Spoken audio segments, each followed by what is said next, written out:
Luckily, We're we've at had enough. Cats waving leaf blowers around.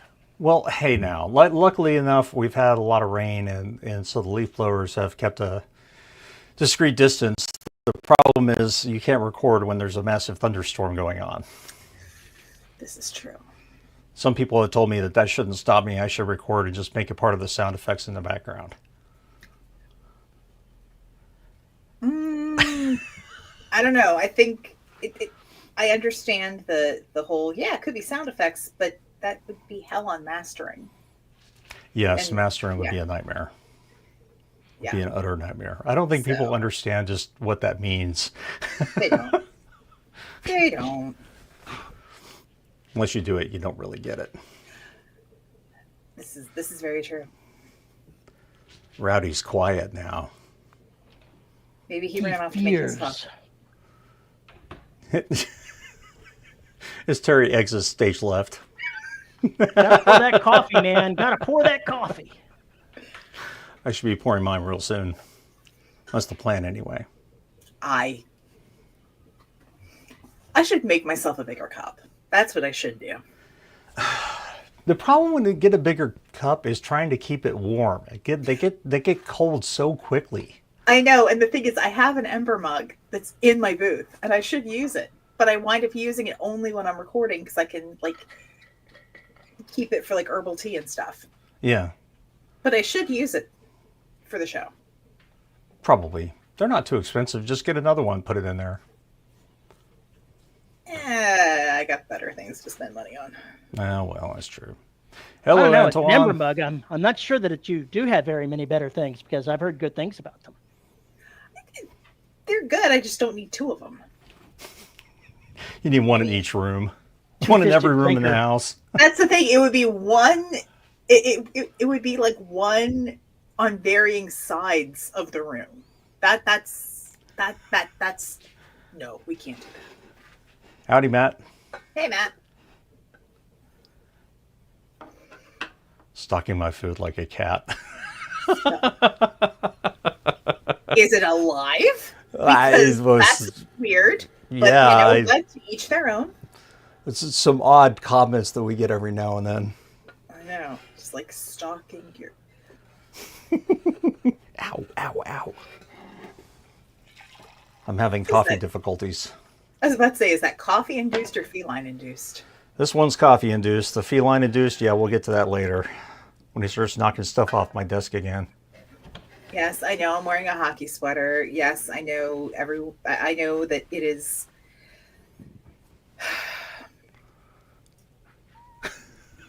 I've oh, the baby. This is Ash. You've met him before. I'm bringing him out so you have a size comparison. Oh, look at the face. Oh, he's got a little splotch on his nose. And I'll be back with the other new entrance to the Mix and Pounce in a moment. Oh boy, brings everything to a stop. It does, but I've realized that the Florida Panthers are the Kansas City Chiefs of the hockey world. I was thinking more New England Patriots with smug sons of bitches on the team. No, because they're... I mean, maybe... But the thing is, the coaches, you can't fault the coach and their mentality and their ability to organize a team and put good players together and just be a likable personality. But then there are those assholes who are on your team. And you're like, I wish you wouldn't. Oh, look at that. Oh, look at the little marmalade baby. Oh. This is Dreamy. Oh. He's a little dreamsicle. Oh, the little pink nose. I bet he's got pink toe beans to match. You'll see that he's got a thinner face than Ash because he's a couple of weeks younger. Mm. Oh. He's not quite that grown yet. Oh. I know. Nope, she says, I don't want him. He's like, why is that happening? I don't want one of them. What are you doing? You gonna sniff him? Taylor Swift supporting both teams. Well, she showed up to one. I think it was just the, hey, we're going to go to a final. But yeah. Pollock says, I'll give him a good sniff. Oh, because Pollux is a good boy. No, he's just from Pollock's. But I'm here for the goalie. And that's because, yeah, for the goalie. Antoine, we are all about the butt. Or should I say, Terry is all about the butt right now. So I want to spare you the urge to make those comments. I missed something. Do you not see the cat's butt? I don't know what part of the cat it is. I just know it's fuzzy in there. It was the cat's butt. Trust me. Okay. Now he's moved sideways. It was cat booty. There he goes. Okay. See, this is what happens when nobody puts a topic idea in topics. Mm-hmm. We're burnt out in various ways. Feline roulette. Ooh, we should do that. That's a little gray baby. This is Angel. She's the same age as Mr. Dreamy and their litter mates. Look at those eyes. Oh, she's going to be trouble. She says, I don't know nothing about that. We've devolved into the cat cast. Well, that's We're evolved. Devolved.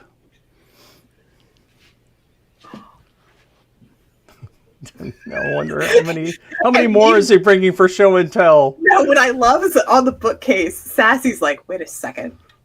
Others are getting a starring role? What the fresh heck is this? I did not approve this part of the programming. I'm pretty sure none of those cats that stay in his room approved this part of the programming. Yeah, but Just saying. She seems particularly bothered by this. She's like, he's going to bring in another one. Damn it, I knew it. He's going to bring in another one. Rowdy says, I thought I might live across the street from the Mixon homestead, but my neighbor only has 5 cats. Dude. Amateur. We can't count that high. And the other thing is that you know of. They have 5 cats that you know of. Mm-hmm. There may be more. Ooh. Ooh. Oh. Come here. Oh, no. This is Pixie. She is probably a week or maybe a little bit more younger than Dreamy and Angel. They were found together, but they are not the same litter. Oh. She's very young. Dreamy weighed 2.1 pounds, Angel weighed 1.8, and Pixie here weighed 1.4. Oh, my goodness. She hasn't figured out playing yet. The others play. She hasn't figured that part out yet. Oh, no. So she's just present and confused. Apparently cats are all that Terry has news about today. Oh. Well, I wouldn't say that. That's a very reassuring sniff right there. From Miss Floofy Grandam.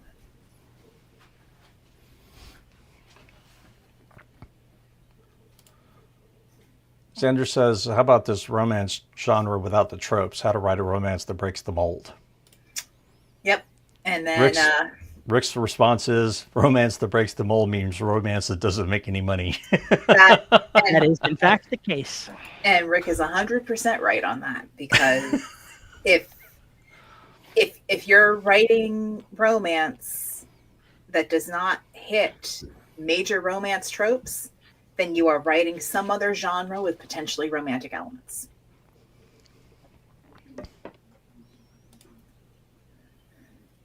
No, Yes. It's no, way past time. Way no. past time.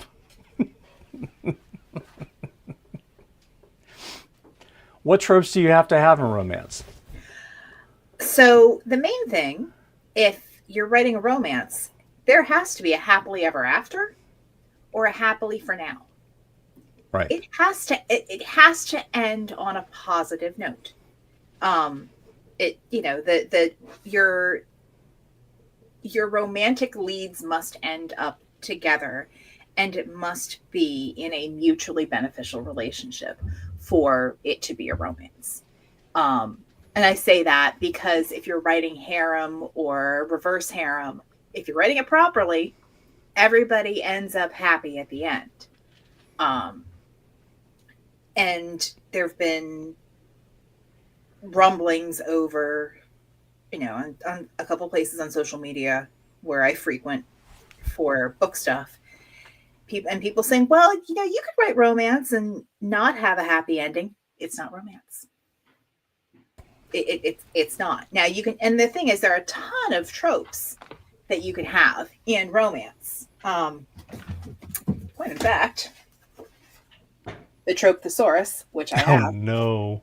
Oh no. No, it's amazing. And it helps because so what this does is it looks at all the different tropes that let's say the majority. So actually, they have a different. So I say the author is Jennifer Hilt, and she does several of these like trope thesaurus for different genres. But for purposes, we're defining romance as a story that concludes with the main character's relationship as happily ever after, HEA, or happily ever after for now, HEAFN, or happy for now, HFN. This is the tenet of the genre. So there's it's a big fence, but the fence itself is 12 feet high with razor wire and snipers around. If it goes outside of that fence, it's not a genre. It's not a romance. Then it's drama. Then it's a drama. It's a horror. It's a thriller. And again, you could have urban fantasy with romantic elements, but it doesn't necessarily make it a romance if you miss key points. And Abby says, right, and romance.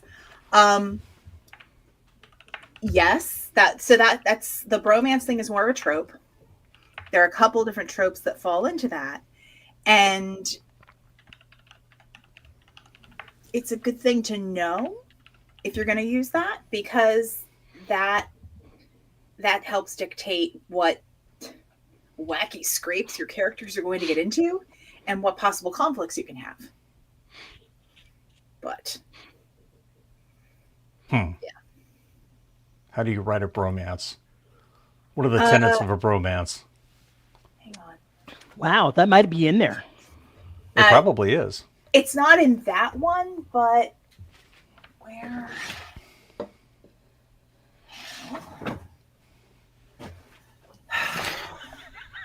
Sorry, you're like. James says some end up happier than others. This is true. Oh, there it is.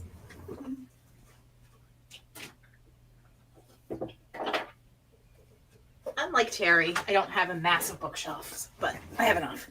So, save the cat. Some script writing. It is formulaic, but if you like having boundaries you can fill in, I strongly recommend it. I'm asking about the tenets, Xander. He's talking about Top Gun being a bromance. It is. I understand that it is, but I recently watched Final Reckoning in the Mission Impossible set, and even with Haley Atwell being one of the characters, it's a bromance. The whole damn thing is a bromance. Mm-hmm. So the category that Blake Snyder would put it under would be buddy love, and it's about the buddy movie dynamic as you see in like cop buddy pictures. Mm-hmm. So you could argue that Rush Hour is a bromance. Sure. Is Lethal Weapon a bromance? Yes, it absolutely is. Yes. Yeah. In fact, that's where the name of Save the Cat may have came from. No, Roger, Save the Cat. Alien. It came from Alien. Okay. It's a recurring theme, though, of saving the cat. Yes. Okay. So the examples that he gives are Butch Cassidy and the Sundance Kid.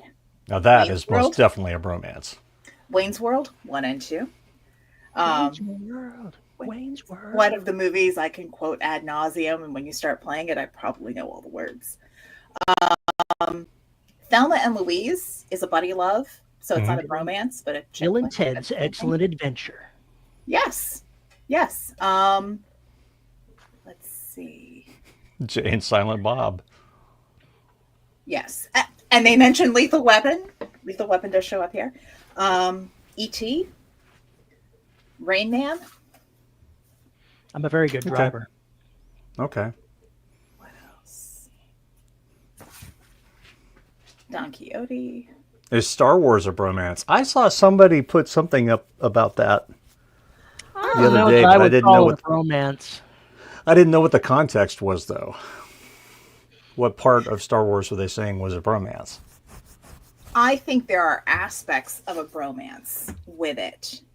I think that you could argue that certain installments are more so than others, but taking the movies as a whole, no. I think that you're more likely going to hit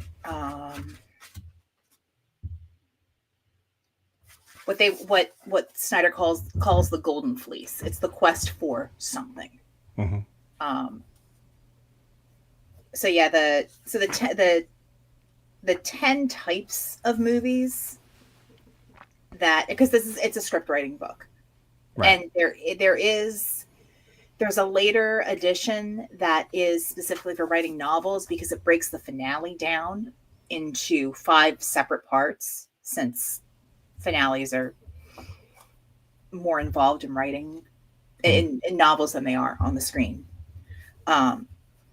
But you've got Monster in the House, so what Paul writes. Golden Fleece, so Star Wars, Wizard of Oz. Planes, Trains, and Automobiles. The black is not a bromance.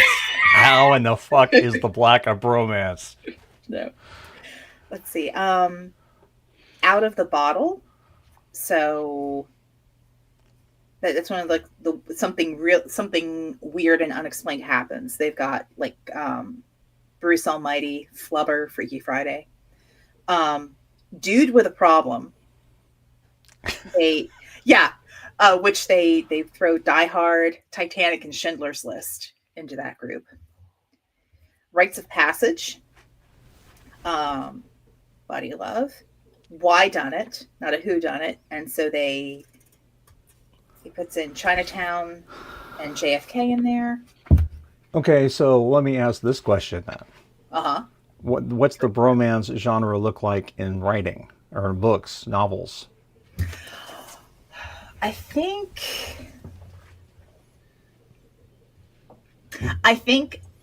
those dynamics wind up being a part of. I think they wind up being parts of thrillers. I think they wind up being parts of space operas. Action adventure. Action. A lot of action adventure, definitely. So it.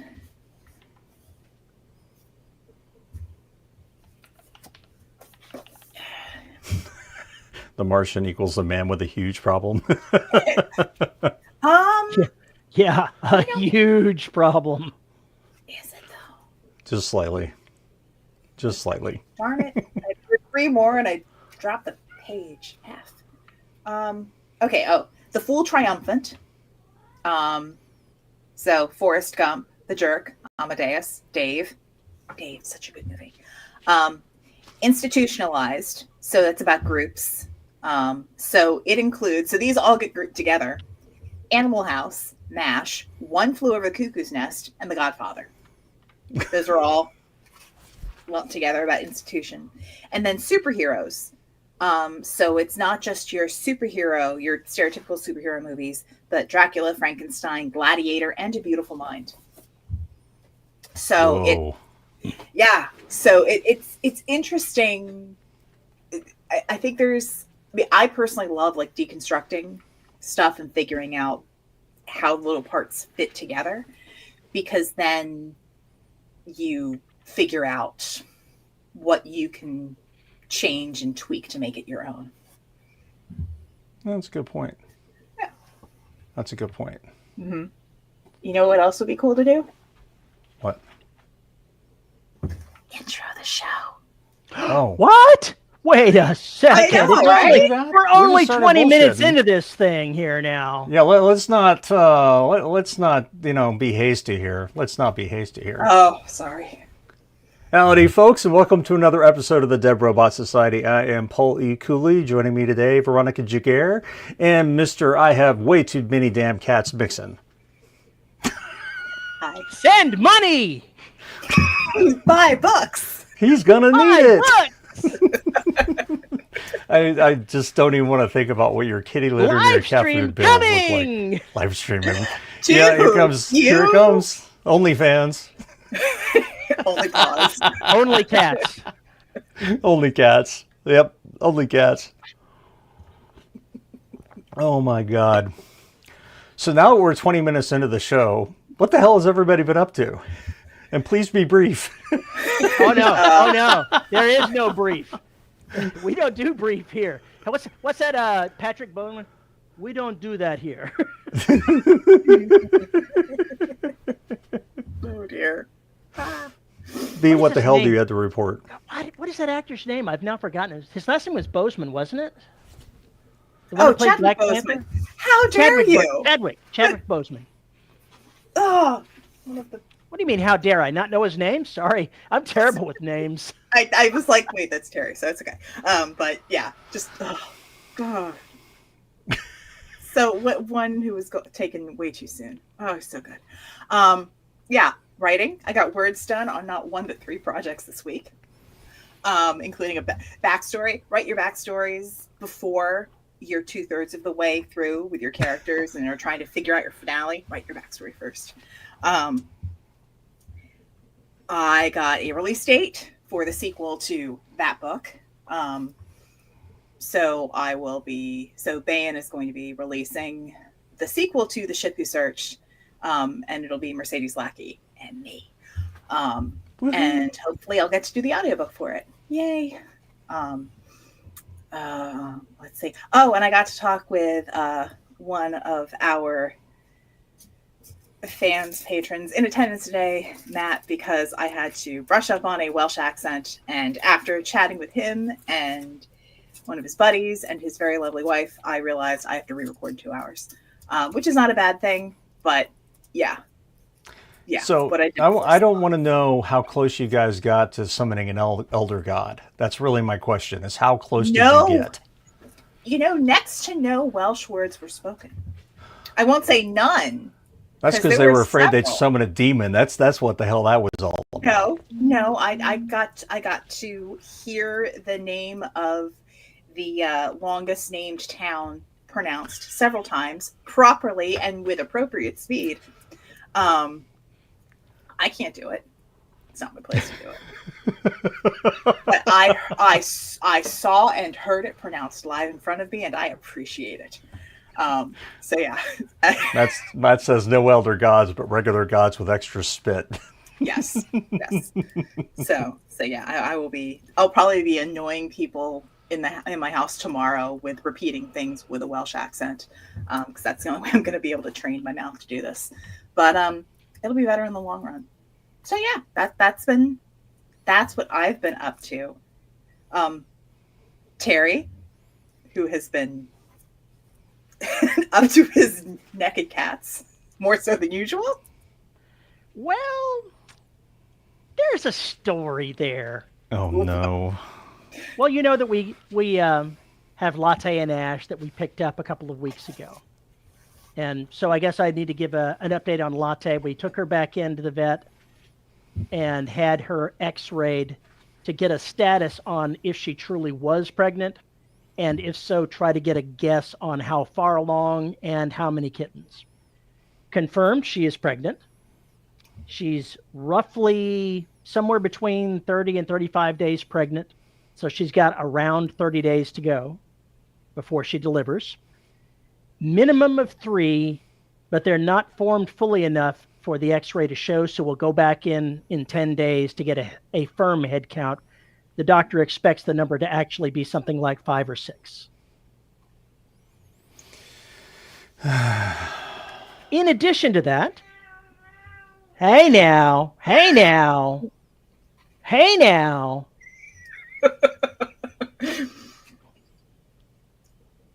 Uh-oh. Someone is displeased with the additions. Oh no, someone is displeased with Julius. Someone is displeased that Julius is there because Julius chases her. What? That good boy. No. The same people that found Ash and Latte, high school friends of mine from Seguin, Texas, had 3 more kittens turned over to them. And those are the ones that I introduced this morning.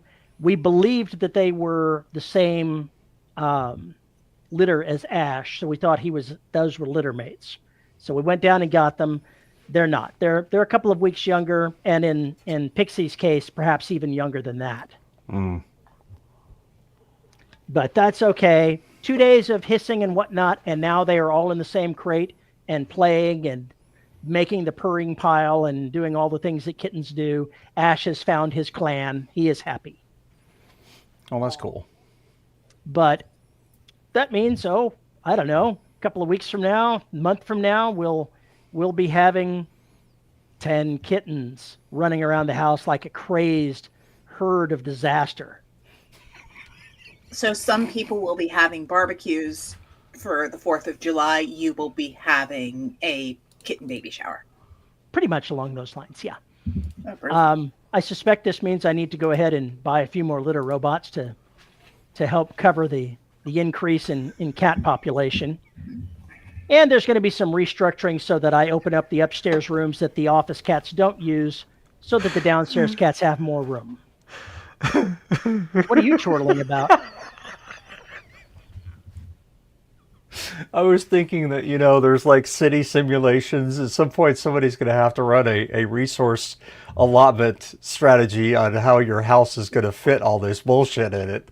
And what has to be tossed and what has to be changed. There's going to have to be this balance that cannot be That's easy. That's easy. I told my wife all of her stuff has to go.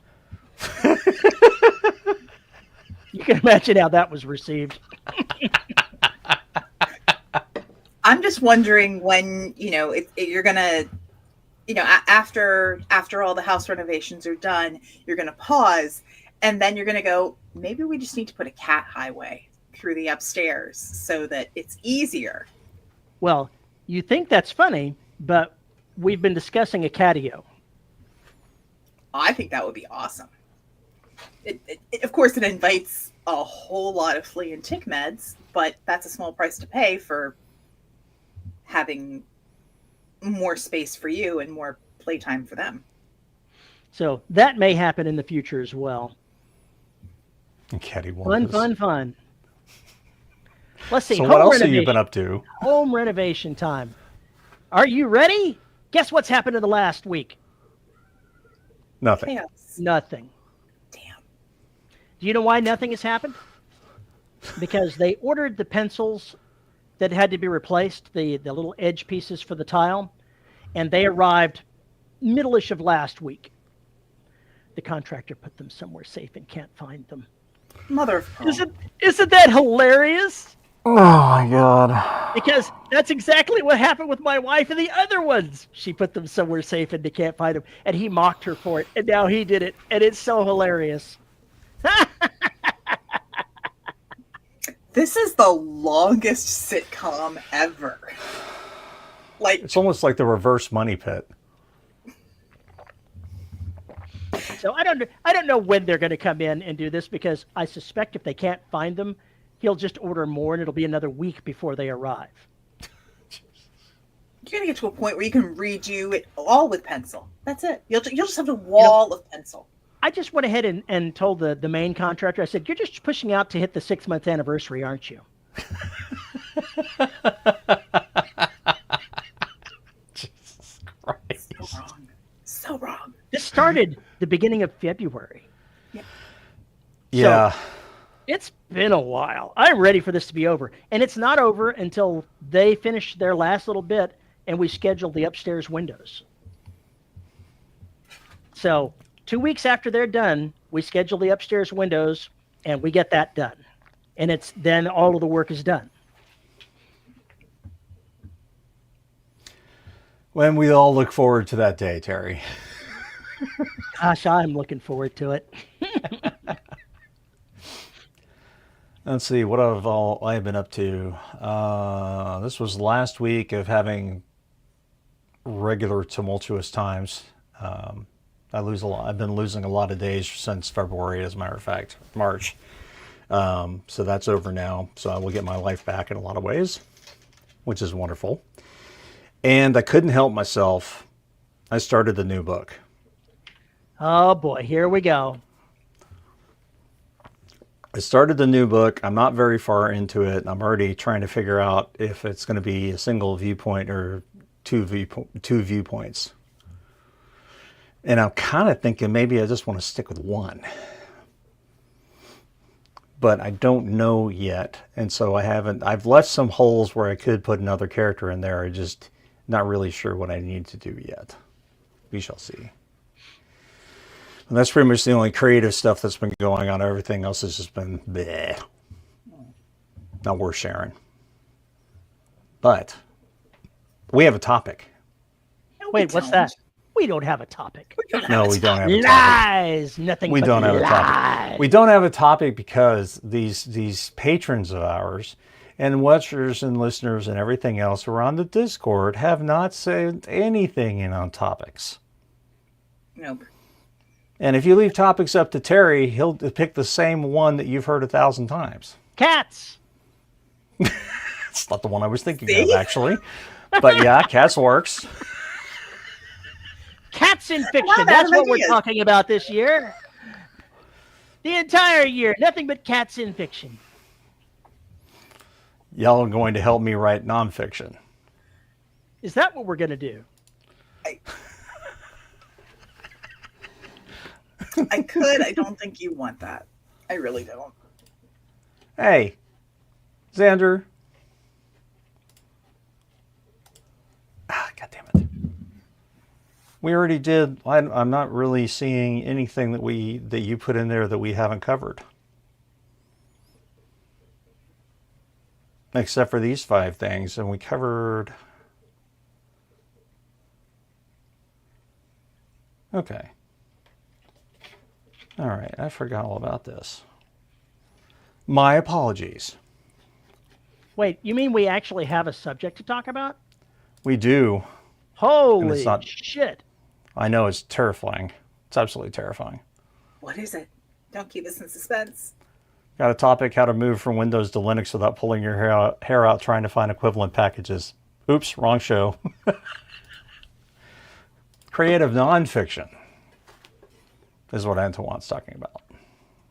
Like what? That's what I want to know what creative nonfiction is.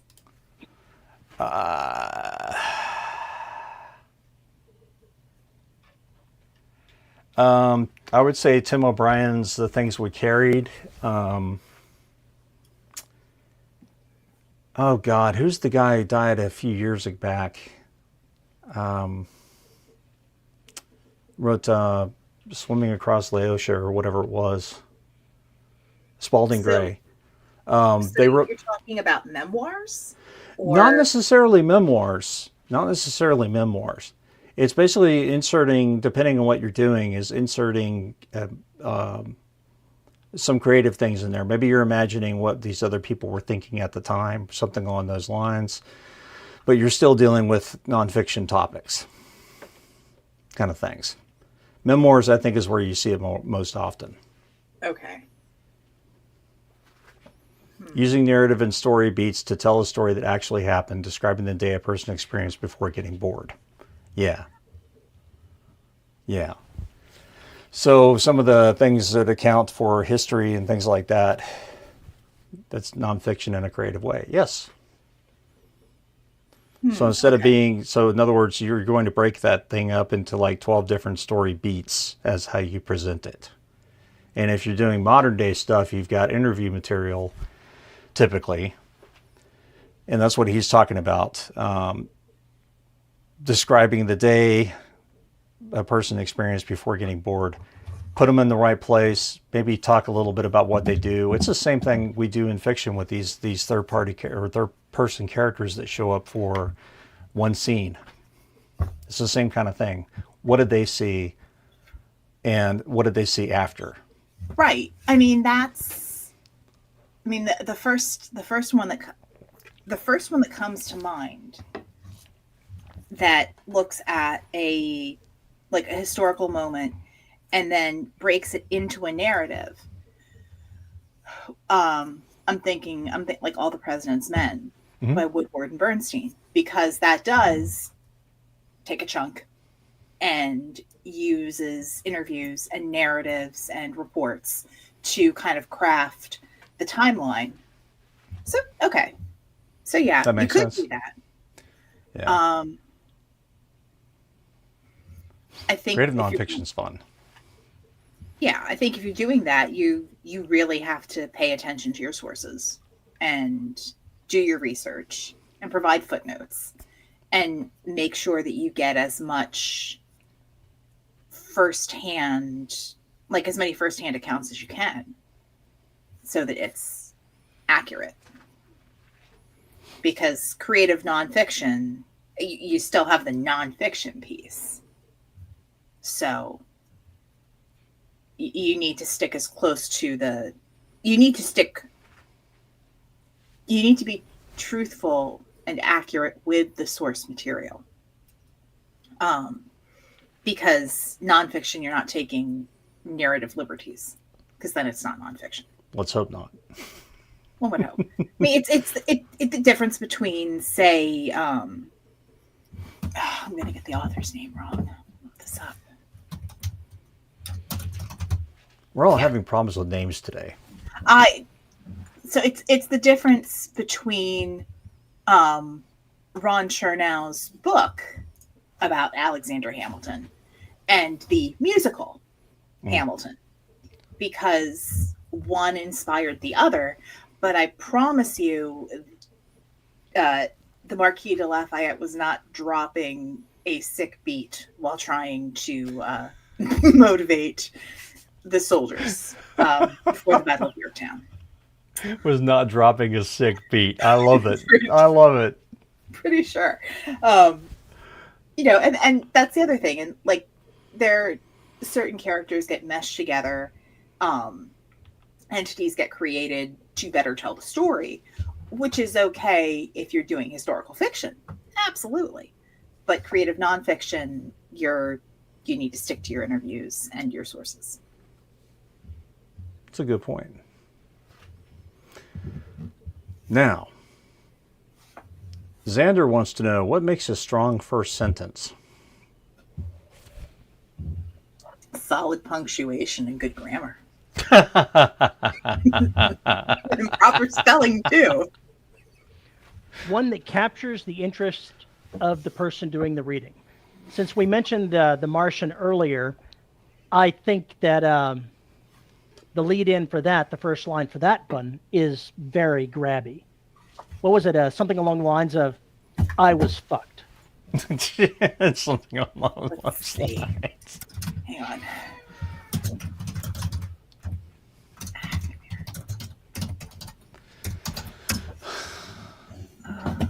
Grammar are overrated. Yes, we know, Rooster. Rowdy Rooster.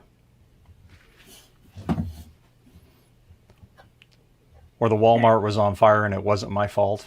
Yeah, that's Yep. a good one too. Okay, so the first 9 words for The Martian are, "I'm pretty much fucked." That's my considered opinion. Fucked. And that, I mean, you're right. That's fantastic. There's a, I'm tooting my own horn here, but I think the first line of, why did I close that? I think the first line of the Secret World Chronicle book that we had was a really good first line. Of course, I'm like, the one that I actually don't have a copy of because my name's not on it. I know, right? Oh. Oh, I think probably anything that's going to grab the interest means that there's action, or you're telling them something, or you're pointing some detail out that may be superfluous but grabs the reader's attention. I think those are the 3 rules. and this is an example of where the really good first line didn't make it into the actual print version. Oh, then I remember. The invasion was delivered by overnight express. I That was the first line. 'Cause had to like say that. it. I And- like that. And it was accurate, but it didn't make it into it didn't make it into the book because they juggled how the story was told and the braided novel. But it was a great first line. And it was totally accurate because the aliens showed up and deployed through like unmarked FedEx box trucks and wreaked havoc. Reigned terror and wreaked havoc. You know, I think there's a missed opportunity there. To go ahead and make a point, it shouldn't have been FedEx.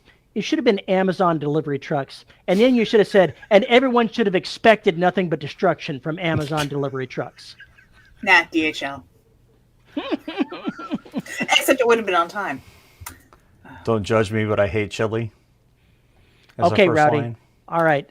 Rowdy, that's a great first line. However, it needs to be more on point. You need to specify beans or no beans in chili and make a strong opinion of it so that people immediately take sides. Is it green or is it red? What kind of chili is it? What kind of peppers were used? These are things I want to know. No beans. No brains. He's in search for a brain. The community brain cell is currently held by somebody else. Come back later. It's just what scritches. Matt says, one of my personal hates are the big action opener followed by 24 hours earlier. Only time I enjoyed that was in Swordfish. That kind of Deadpool? opening, sorry, I've got to stand up on my soapbox with that. That kind of opening shows weak storytelling.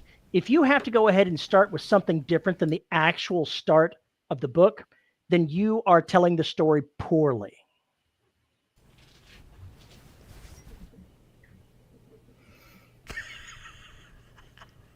Well, you're not opinionated at all. Fight me! I mean, I think that's a really good point with a written story. I think for some movies, some genres of movies, you need to get shocked immediately to buy into a character because what led up may not have been as exciting. Or if you tried to explain the lead up to that point, you wouldn't have you'd have lost the shock value. And I'm thinking about Deadpool.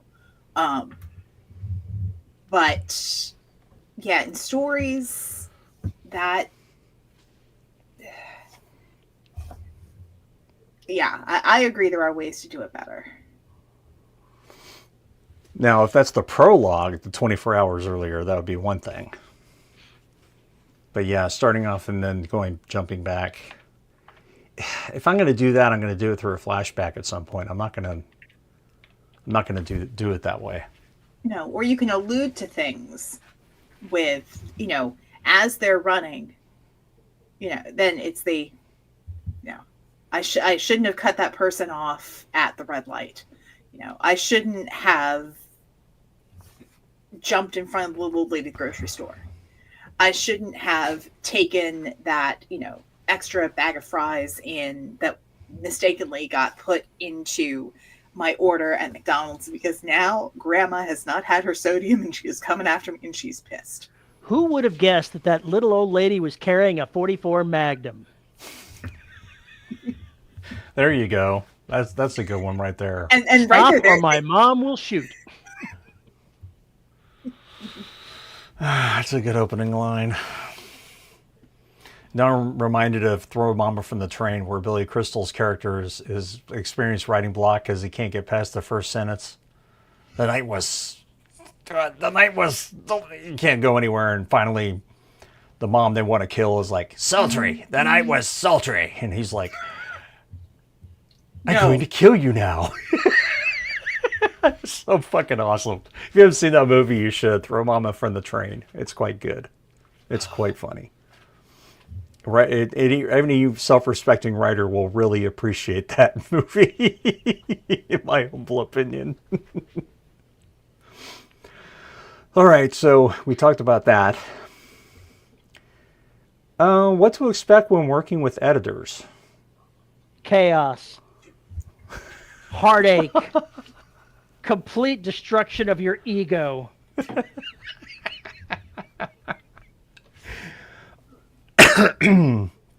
This is the cop-out answer, but it depends, and it really does. Are we talking about a developmental edit versus just a copy edit? Is somebody getting in the business of your storytelling, or are they just there to basically say, this sentence sucks, try again? Or offer, besides changing your punctuation because you don't know fuck all about commas, and hey, semicolons exist for a reason. There's, besides those kinds of things, what exactly are you looking for? And communicate that ahead of time. Yeah. Typically, like if you go with a service, you're going to be telling them, hey, it's a developmental edit. I need somebody to look at, look at more closely at the story while they're going through it. Or it's just a copy edit, in which case you have polished the ever-loving shit out of it. And all you need is somebody to check your grammar and your spelling. Or continuity edit. Or continuity edit, which is another thing. If you've got a series, somebody who needs to go handle that. So there's a lot of different editors, and as Rowdy says, you need to screen editors to get a good fit. Yep. Some of them will actually say, I'll do 5,000 words for free or something along those lines, so we can get an idea of the kind of edits they would be doing. And, or they'll give you 5,000 words for a very low price as a, this is the come on, this is what I do, this is how I can make you better, yada, yada, yada. And here's an example. And then you say, thank you for your time, let's do this, or thank you for your time, no thank you. I don't think we're a good fit. That's what you can expect to get the kind of editor you want. If you're an indie, it's good. I think it's good to have the same person as much as possible, especially if you're writing a series, because once you break them in with the first book, there's a lot of bullshit you don't have to worry about when you get to the second and third, fourth, fifth book, because they're following along with the story and they're going to have more familiarity with it. So I think it's worth that discussion about getting the same editor who's interested in your work and is going to go through it and remember. Whereas if you shift, they're going to be asking, what's a graph plate? And why is it spelled like this? Oh, God. I'm not going to go back and change every goddamn book just because it annoys you. So I think that's probably the way you need to go. Yeah, I threw a link into the chat about the Editorial Freelancers Association. If you have no contacts and you don't know where to find an editor, among other among other information that's on that site, they do have a list of folks kind of like how to vet an editor, to know what to look for. And these are folks I met at Author Nation this past year. Amazing people. And just very, very mindful of the process. Hey, Doc. Doc says that depends on your series and if you work well on the first book. This is very true. This is very true. If you get a stinker of a relationship with your first editor, it's going to be... I'm just saying if it worked, it's definitely a relationship you want to continue with. And make sure that they understand that you would like to reach out to them for the next book. Would they be interested in doing that? And basically try and cultivate that relationship. If it's somebody you really want to work with or you enjoyed working with, make sure they know that. It will help, believe me. So learning to expect what you get from the editor is really just, you're going to have to go through the process. And like we said, there's different levels of editing. You need to think very, very carefully about which one you want to or need to have.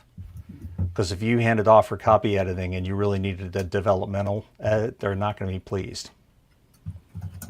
So you need to make sure you understand the differences in the editing. Finding an editor is hard. Will V just put in a whole bunch of reference material for you into live. Yep, and the other thing is you can always ask your author friends who they use. This is true. If you're writing an episodic series, having a new editor isn't necessarily a bad thing. That can be chaotic if you've got continuity going on. Yeah. Yeah, I don't know. I miss the days when I had an editor who I knew and had a good relationship with. You know, I trusted to have that continuity and then also be able to tell me when this was a bad idea. I miss that editor. I miss that editor relationship. And I haven't found another one like it. So it's a problem. It's a problem. Writing through burnout. We've talked about this before.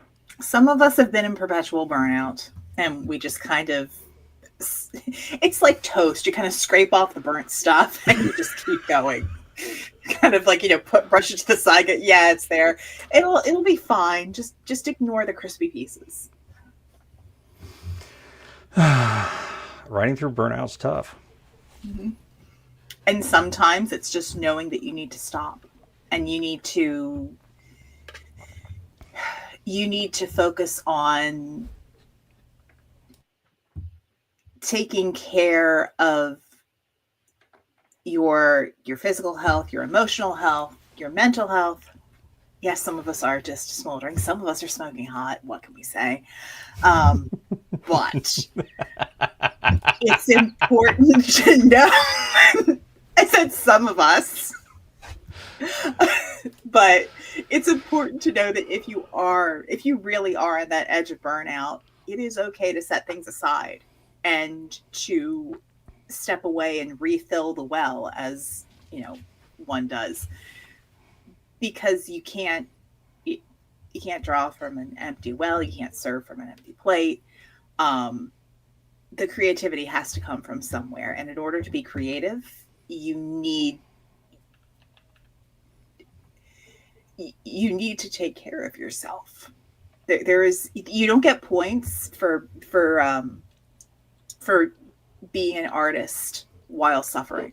It's there's no level up for that. You can be healthy and happy and produce art and be okay with that. It's okay.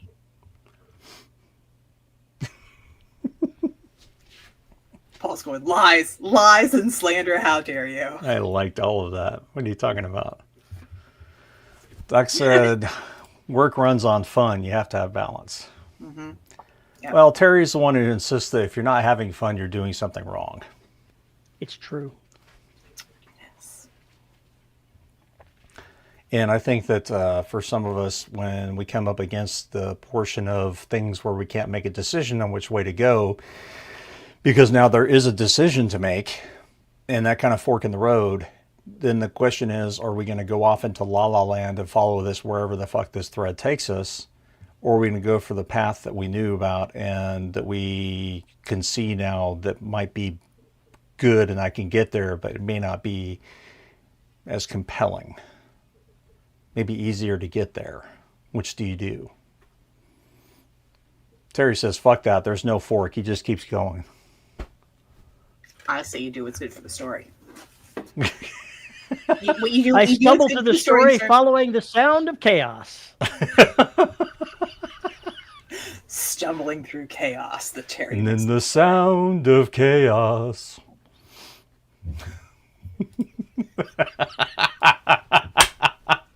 Never mind. I'm not going to do that. Maybe I'll wait for after dark. Wow, we're almost done with the hour. That's kind of people won't have to wait very long. If you're dealing with burnout, go do something else for a while. Shit, sometimes it's just take an hour break. Go do something else. Go play a game. Go do something stupid to let your brain cells recharge. Chaos writing for beginners. What are you talking about? He's chaos writing for at all levels. You can't send beginners to Terry. God, he'd chew them up and spit them out. Be terrible.